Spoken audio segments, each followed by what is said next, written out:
So today I want to talk a little bit about what a hip replacement is. A lot of times as patients get referred to see the surgeon, that's ultimately one of the reasons is for surgery. And as we've talked about in some other videos, we first try to do conservative measurements at all costs and have surgery be kind of the last ditch effort. But just talking about the procedure and what it is, there's a lot of misconceptions about it. But this is, in general, what a hip replacement is. You can see that this is just half of a pelvis. Right here, we call this the iliac crest. We see this the pubis, we see this as the ischium, and this is the femur. You'll notice there's a big gap here of bone that's missing.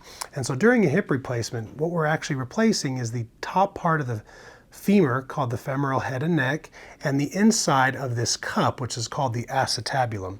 And so that's realistically what a hip replacement is. I'm going to show you on this other model kind of what we do when we're doing it. First thing we'll end up doing is we'll actually dislocate the old replacement, the old hip rather, and we'll end up cutting the head and the neck off right here.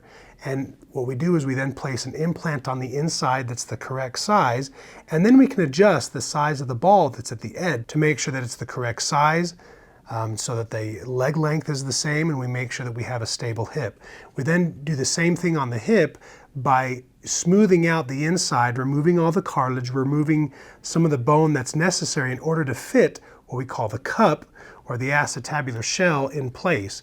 Once we get it in place, we put a plastic liner on the inside of that. That plastic liner is there that allows for some of that rubbing, and over time that's what kind of gives out. So I know it sounds like a plastic liner, like something you'd get from the dollar store.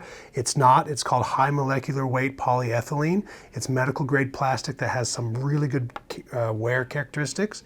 And then after we have the cup side there to the bearing surface is smooth, the ball side of the femur side, we then reduce it, and that's realistically what a hip replacement is the ball and the cup does not belong to you, so that pain that you have with the arthritis before is effectively gone immediately. And the goal being that we have a hip that the leg length is the same, the pain is improved, and that patients can get back doing the things that they want to do again.